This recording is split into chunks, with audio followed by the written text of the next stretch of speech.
Este es el plan de la salvación, amigo y amiga que me escuchas. Hay una gran diferencia entre lo que es tentación y pecado. El pecador nunca podía pecar si primero no fuéramos tentados. Pero la tentación no es pecado. Nadie puede evitar recibir un mal pensamiento. Nadie. Nadie puede pensar.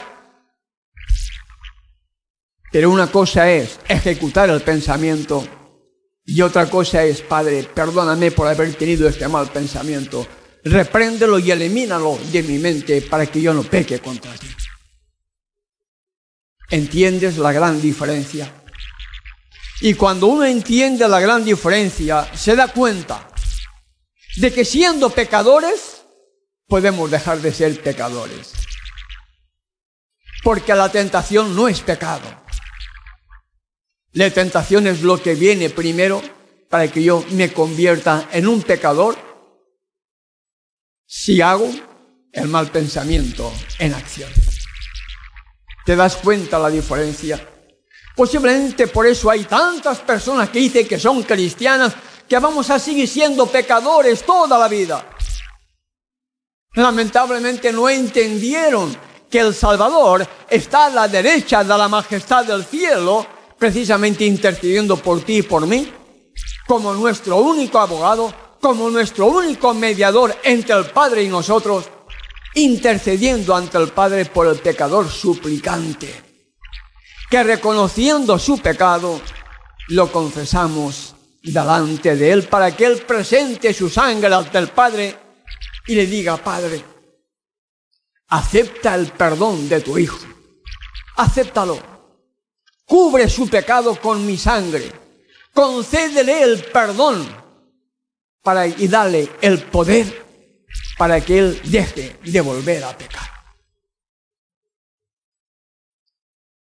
¿Qué dice el sabio Salomón en Proverbios capítulo 28, versículo 13? Proverbios 28, versículo 13. El sabio Salomón, otro que hoy podríamos decir, vaya uno, 1000 mujeres. 1000 mujeres tuvo Salomón según consta en la Biblia. Polígamo. Sin embargo, se arrepintió.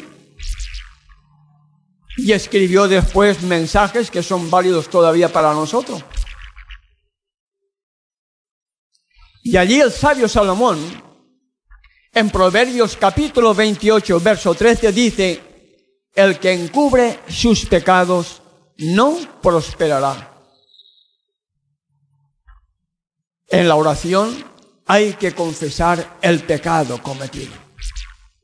No podemos decir, Padre, perdona mis pecados. Yo recuerdo en mi juventud, como buen católico, entre comillas, tenía que irme a confesar. Hoy siento que a la mujer debe tener una vergüenza terrible ir a confesar sus pecados ante un hombre.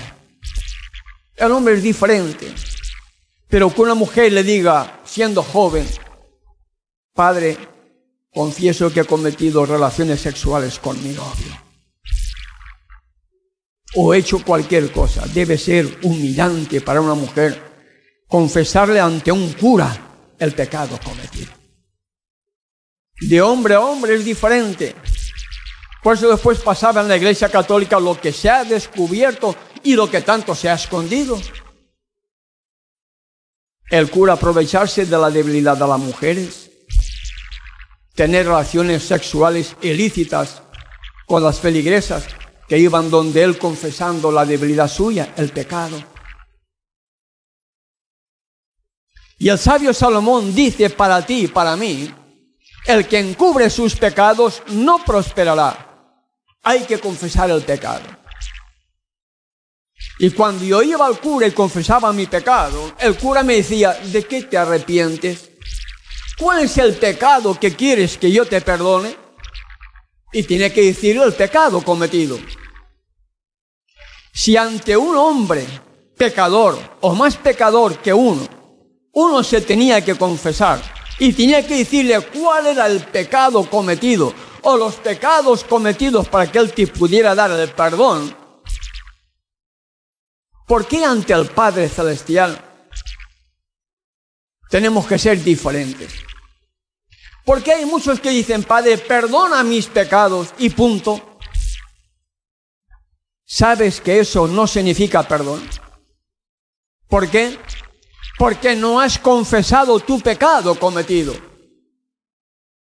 Hay que llamar al pecado por su nombre y confesar el pecado cometido, sea el pecado que sea, ante el Padre, ante el único que puede escuchar nuestra petición a través del Hijo, no a través de ningún hombre, no a través de ninguna mujer, no a través de nadie pecador como tú o como yo, nadie. Y el sabio Salomón está diciendo, el que encubre sus pecados no prosperará. ¿Pero qué dice a continuación? Mas el que lo confiesa y los abandona o se aparta de ellos, que dice, alcanzará misericordia, alcanzará perdón. ¿Cuándo? Cuando el pecado ha sido confesado y cuando el pecado confesado ha sido abandonado, ha sido vencido. Ahí es cuando la sangre del Mesías, como nuestro único abogado y mediador, presenta su sangre ante el Padre y dice, Padre, perdónalo, porque ya dejó de pecar.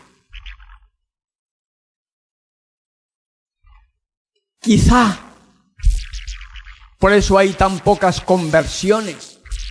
Quizá por eso hay tanta confusión dentro del mundo evangélico, pentecostal, carismático, testigos de Jehová, evangélicos, adventistas, de todas las iglesias, porque apenas se ve un fruto digno de arrepentimiento y abandono del pecado.